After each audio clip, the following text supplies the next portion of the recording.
Okay, so here we're going to figure out how to program this from scratch. Now, in practice, you're not going to program this from scratch. However, I feel like you need to at least one time before we start using APIs to get it done for us. Okay, and that's the goal. We're going to do this from scratch, and we're going to program our neural net on a really famous data set called the MNIST data set. Okay, this data set consists of 70,000 handwritten digits, 60,000 of which are used typically for training purposes, and the other 10,000 for testing purposes. And here are some examples of what they look like. And if so we're going to use a Python package called TensorFlow, in particular this Keras package, to import that data set. Now, if you're running an M1 Mac, you might run into an issue. And if you haven't installed it, this won't work. However, I did make a little Colab button here for you to click on so that you can run this in Colab, and it'll run no matter what computer you're on. Okay. So we're going to import the Keras module, NumPy, and matplotlib, and we're going to load the MNIST data with this syntax here. So it returns a pair of tuples, and I'm going to label them train X, train Y, test X, test Y. And again, this is inside the Keras module, the MNIST data set, load the thing, okay? So there it is. Now, once loaded, the shape of train X and test X, they're stored as what are called tensors. So tensors are multi-dimensional matrices. And in this case, it is a three-dimensional matrix. Each slice of this tensor is a given instance of one of those handwritten digits for each slice. And we can verify the shapes of these things by running this code. So just looking at NumPy shape of the first train X, the shape of test X, and then we can look at the shapes of individual examples, and then just print one out and see what it looks like. Okay. Okay. So these are the shapes, 60,000 by 28 by 28, it should be expected, or not expected, but it's three-dimensional tensor, right? So there's 60,000 deep, and then each matrix is 28 by 28. So these are very low resolution pictures. Okay. Notice the values, 0 through I think 255 is the highest value in there. So what do these values correspond to? Well, each image is a 28 by 28 grayscale grid of pixel values. And these values that were loaded in are not in the interval 0, 1. We're going to make them get in that interval for training purposes. But even if they are in the interval 0, 1, you will still get an image out. It looks exactly as it should. So darker pixels have higher intensity, lighter pixels lower, or vice versa. Okay. So this is an example of what that one would be in the MNIST data set. And we can look at an example by, say, calling train x0, pass that into the matplotlib mshow or pyplot mshow function, and then give it the color map gray. Okay, make the fig size. Maybe I can make it bigger. I don't know. So the label is 5, and it is a 5. So that is a picture corresponding to a 5. Now, if you think about programming a computer to like learn the 5s, the 6s, and all the different ways that you can write the digits, it would be like basically impossible. But with these deep neural nets, we can do this. And you can even do this with like logistic regression between two different types of handwritten digits, provided they were different enough. Okay. So as I just noted, each image is a matrix. And our neural nets take in column vectors. So what do we need to do to convert it into a viable feature vector to pass into a single neuron or into a deep neural net? So the way that we're going to do this is with a technique called flattening. Now, there are other more advanced techniques such as convolutions, like convolutional neural networks, but we're only doing the simplest case. We're taking the matrix and we're just stacking each column on top of each other. So first column on top of the second column, or you could do rows, doesn't matter. We're just flattening it out. And then that will be the feature vector that we will pass into our neural network. Okay. And there's handy NumPy flatten methods and reshape methods to put it into column vector form. Now, the matrices are 28 by 28. So we're going to have a 784 entry column vector. Just multiply those together. Okay. So again, we're going to ensure that the pixel values are between 0 and 1. So one way of doing that is by dividing everything by 255. That's the largest value you can be. So everything will be squished between 0 and 1. And we want to do that because we want the entries to be relatively the same size. Okay. Next, we have to introduce this one-hot encoding, which I've already kind of mentioned, where we basically take a label, like either a string label or a numerical label, and we assign it to an entry in a column vector. And that column vector has the same number of entries as there are possible classes that you will try to predict. Okay. So this next code cell does all of this for us. So this is scaling everything to make sure that the values are between 0 and 1. And I'm going to put my flattened data vectors into this flat train X, and my one-hot encoded vectors into this one-hot train Y. Now, typically you would just like flatten the things and leave them with the same name, but I wanted to keep these other matrices available so I could just look at them later. All right, so for X, Y, and zip, train X, train Y, hopefully you understand what that means. Just grabbing X and Y pairs from these two lists. I'm going to append into flat train X the flattened version of the matrix, and then reshape it to be precisely 784 by 1. So it's going to have that column vector form. You could do dot reshape -1, 1. That'd also do it. I just wanted to be explicit on how many entries are in there. Then I make a temp vec that is 10 by 1 of zeros. And then the label is it's like a number between 0 and 1. I mean, yeah, I just make that into a 1. Okay.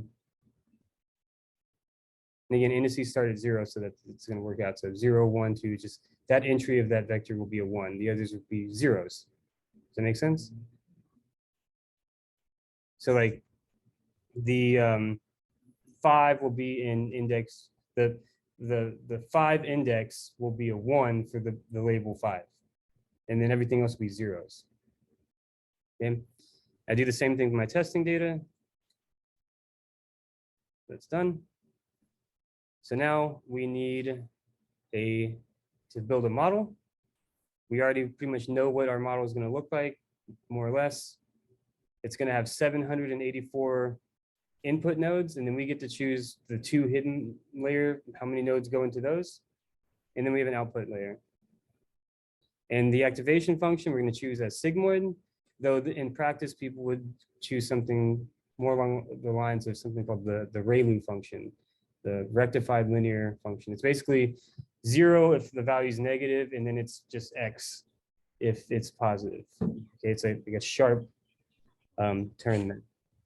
For our cost function, we're going to use the squared error cost function.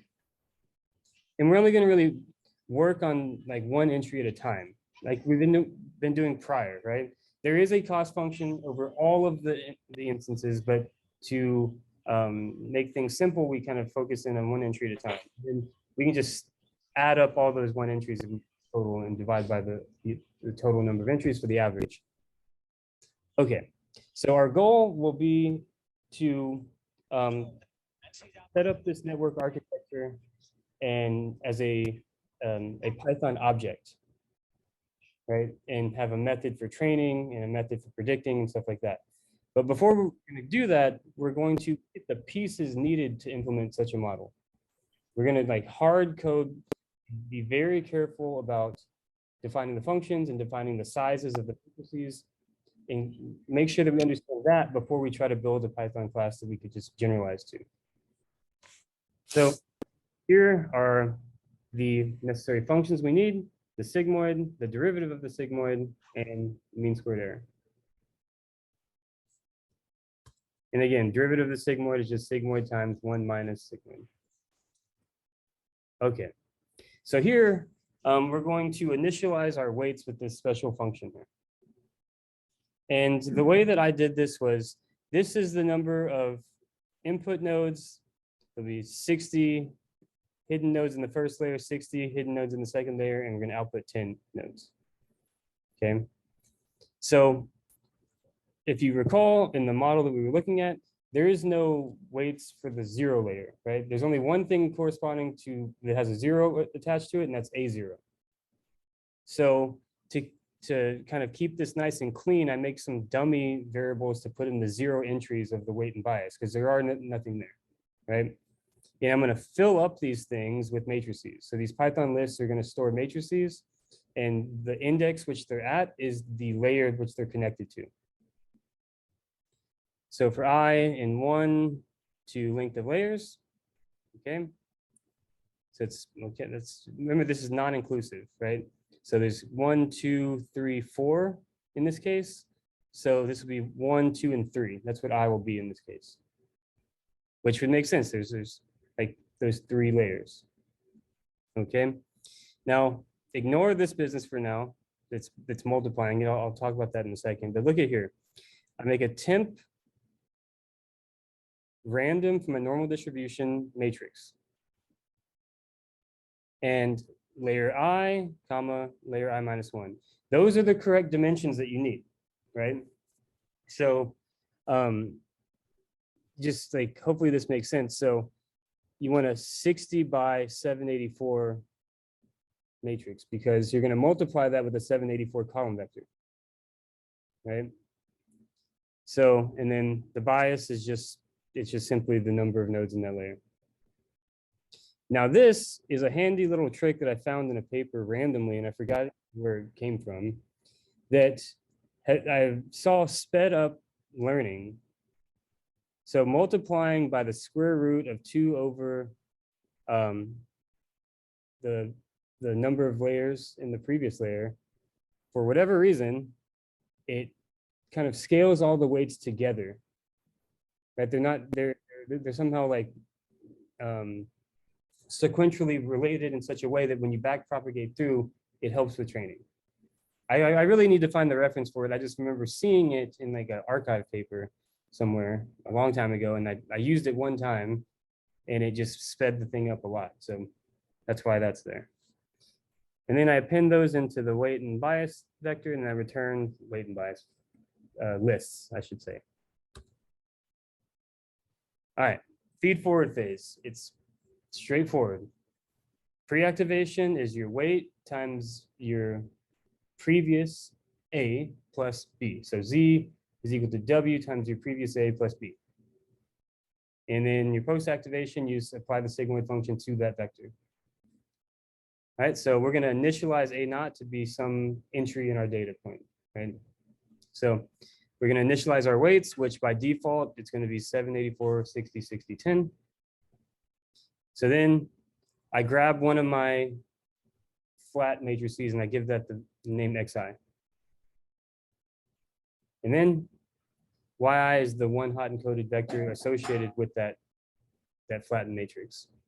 And then right there, initialize. A naught is equal to xi. So then this is just to verify the shapes of everything. So then this is the dot product. This is another way of writing np dot, right? So Z is equal to W1 at A naught plus B1. And then A1 is sigmoid applied to that, right? That looks exactly like this, right? They match up completely. I print the shapes just to verify everything is working as I want it to. Like this should be a 60 entry vector. And so should Z, right? Because that's what's going into the first hidden layer. And then C2 is W2 at A1 plus B2. Same thing, same thing, same thing. And then here, once we get to the very end, Y hat is equal to our last A, right? And then the argmax of that is going to be the prediction. The entry with the highest numerical value is going to be the prediction. Just like with logistic regression, it was the max of that output that we had, and that was either label 1 or 0. Yeah. Yes. Good catch. There. Good catch. Make sure there's no typos there. All right, and then these are just verifying the shapes. 60 by 784, output 60, good. 60 by 60, output 60, good. 10 by 60, output 10, good. So we output a 10 entry column vector. But obviously, like this is kind of repetitive, and you could code it like that if you wanted the same architecture every single time, and there wasn't that many layers. But we can just write a function to do this for us. I call it forward pass. So it takes in a weight and a bias and a starting value xi. You can ignore this keyword argument. This is kind of just myself if I wanted to actually make the prediction and look at the last A value. So it's the same code. So L is the number of entries in W minus 1. And then for I in range 1 to L plus 1. So we want to go up to L, right? The range function is non-inclusive, so we want to go up to L. Z is equal to that. It looks exactly as it did above. Apply the sigmoid function. And then append that into A. So I'm making this A vector, this A list and this Z list. Right? And notice here, there's a dummy value in Z. That's because there is no Z0, but there is an A0. Right? That's your input vector. And then predict is just forward pass that weight and bias with the next I, and then return the argmax of the last A. That's it. All right, so let's see if this works. So no errors. So we just did forward pass. Gives us a 3. The argmax, the argmax of Y hat is a 3. The true label is a 5. And our mean squared error is 1.7. Okay. These are just, I like doing these random experiments just to kind of see like what it's doing on just some random pick out of this large data set, right? So that's all this is doing. You find a random integer from 0 to the length of the data features that you're passing in. And then the actual label is the argmax of the data labels at I, and the predicted label is the predict at I. And then this mean squared error is just literally for each xy in the data that you pass into it with that weight and bias, forward pass, and then plus equals the mean squared error. And just average them out. All right, so let's look at the mean squared error for our current weights and bias, and then look at a random experiment.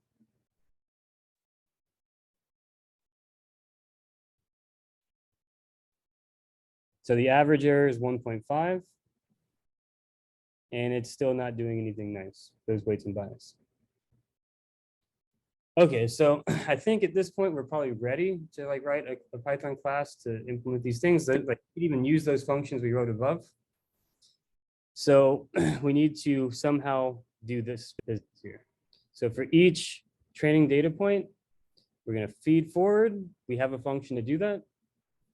We're going to calculate the output error. We don't have a function to do that, but we'll just do that in code or in the definition of the class.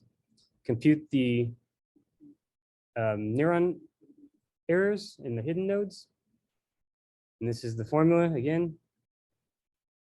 And then we update our weights and bias in each layer. And if you think about it, like we have like each W that we can do this at a time. Like So here's my class, dense network. Here is the init method. So I use my initialize weights function with these layers, and then that's the instance weight and instance bias now instead of just W and B. And here's the train method. Okay. So all methods take self as your first argument, and then pass in X and Y train. I have a default learning rate to 0.046 and a default number of epochs before. Okay. Then I'm going to accumulate my errors like I've done before in the single neuron case. So it's just a list with the current mean squared error on the entire data set, and I'm going to start pushing it or appending into that as I'm training.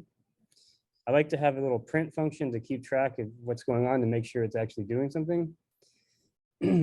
Sample size will be used later. Number of layers, that's it.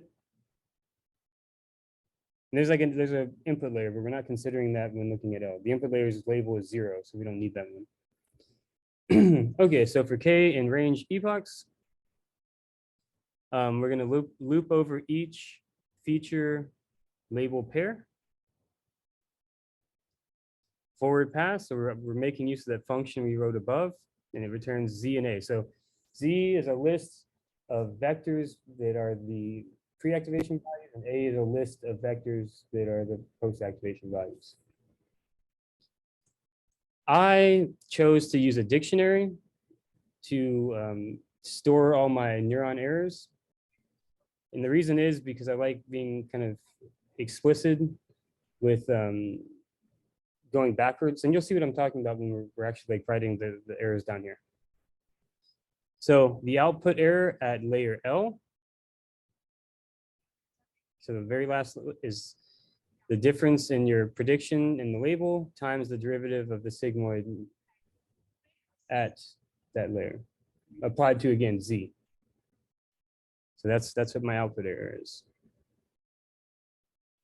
Okay, so now we need to look at L minus 1 to 1. So the range function, but decrementing now.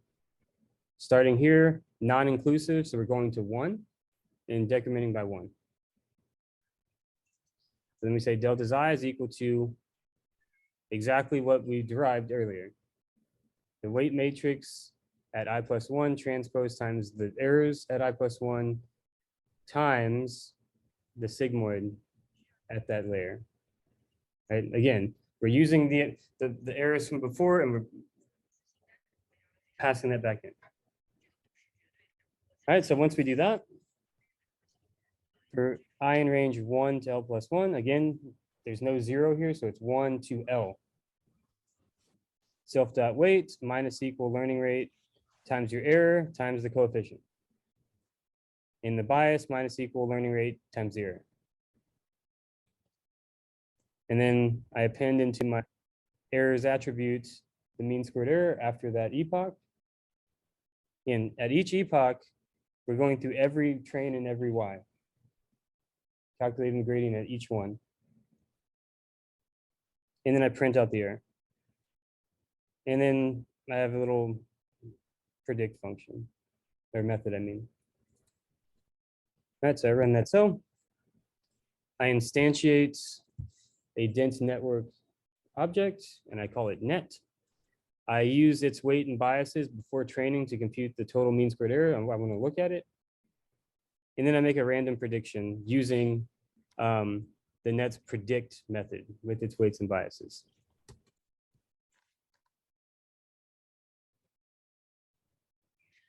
So its mean squared error is 1.5. It predicts that's an 8. It's actually a 0. And we shouldn't expect it to do anything. Like, we haven't done anything to the weights and biases yet. So next up, let's train it. Okay, so there he goes.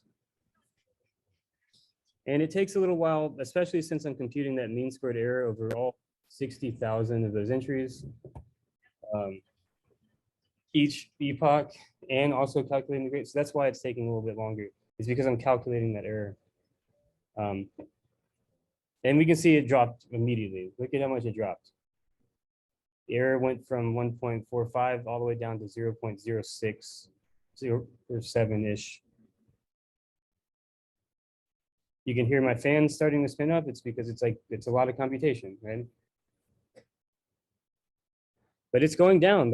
So we know something's happening, right? We know that the weights and biases are getting better at, they're getting better, right? We know it. Okay, it shouldn't be too much longer. I think it's also actually taking longer than I'm used to because of Zoom or something running in the background. Typically, it's about a minute before it finishes. And now we're at 1 minute, 20, 30 seconds, I think. But it should be almost done. So, but you can see how much the cost dropped from where we started, right?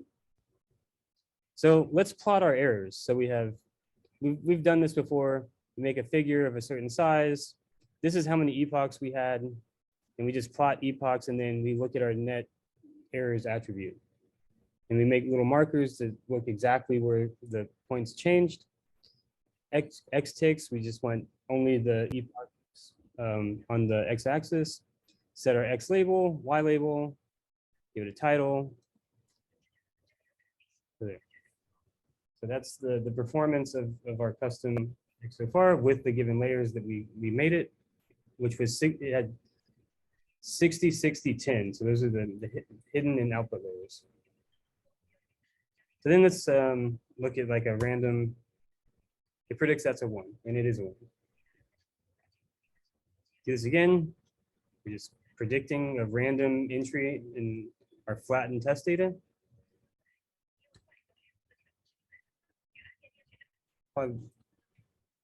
Like that's a 4,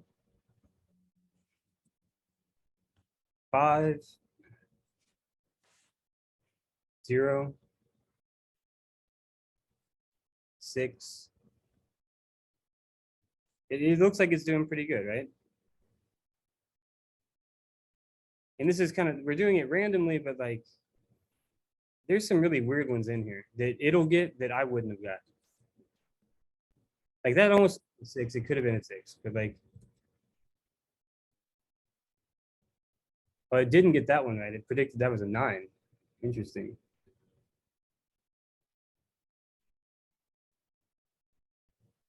Yeah, that was 9.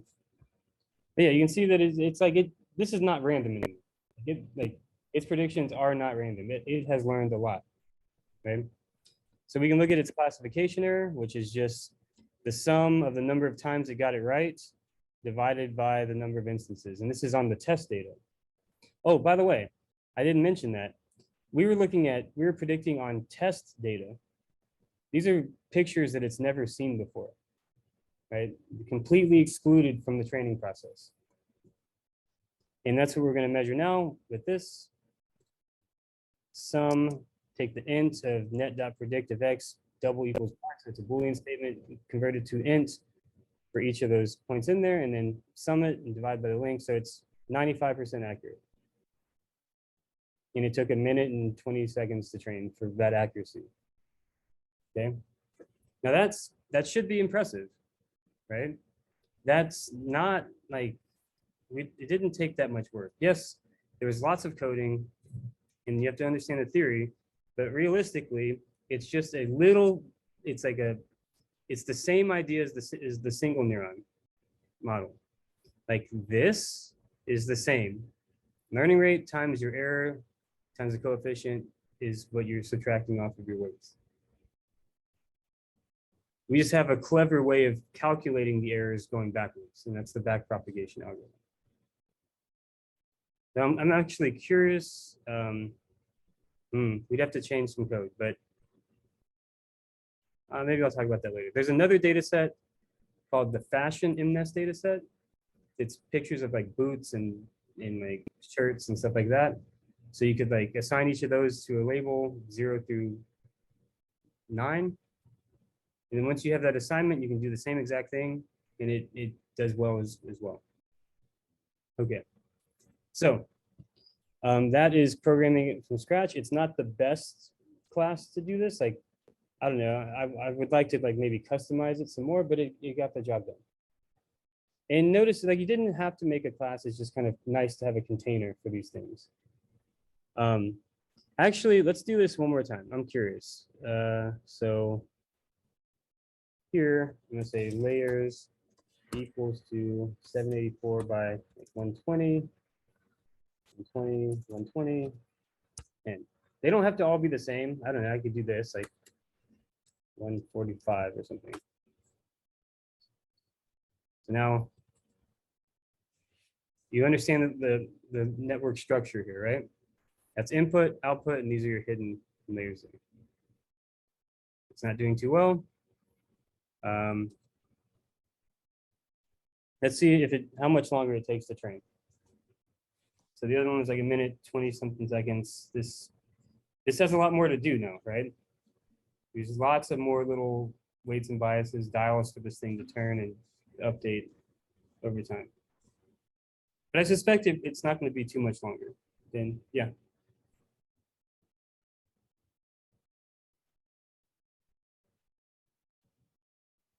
Say that again.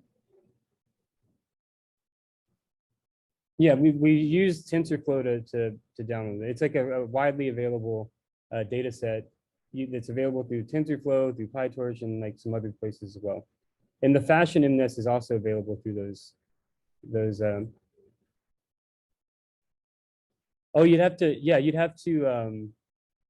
If it's somewhat similar to these images, you might get some luck by uploading your own. But in general, like a bunch, you need thousands of images for it to ever hope to learn anything interesting. Okay, so yeah, you can tell it's slower, right? It's only one epoch in and it's already at almost a minute, 20 seconds. Yeah.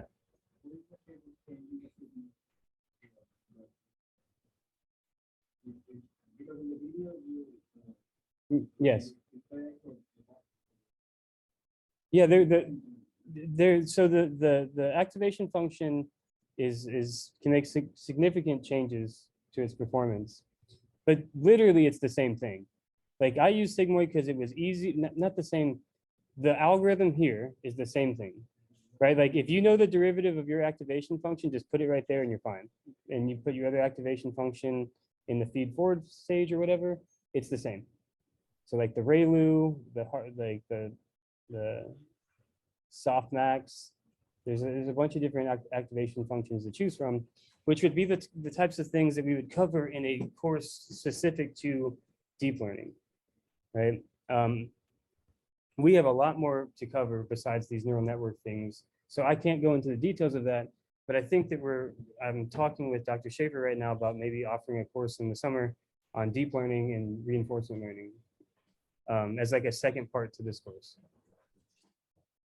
And in that course, we would talk about the differences in like the activation functions and convolution neural networks, which is a better way of dealing with images, and recurrent neural networks, which is like looking at sequential data like text or time series data.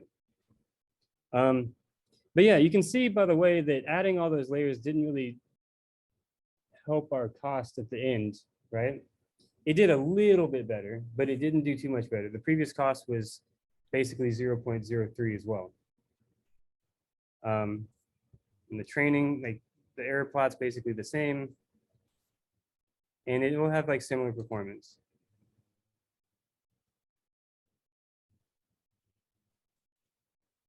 Yeah. And then let's just look at its accuracy. Yeah, it's basically the same. So adding all that business didn't do anything, okay? This is an active area of research, is determining the structured layers for certain types of problems to give you better performance or faster learning or things like this. For this problem, I think that the best that I've ever come up with is just 2 hidden layers with 60 nodes. And your learning rate too. We didn't do anything with the learning rate here. But these are all things that you can explore on your own and make like a GitHub repo for, is like, or a directory in your final project like just exploring, like changing the learning rate, changing the different structures of the network, seeing what's the best performance that you can get by doing that on the test data, right? Okay, so that's by Scratch. Now I should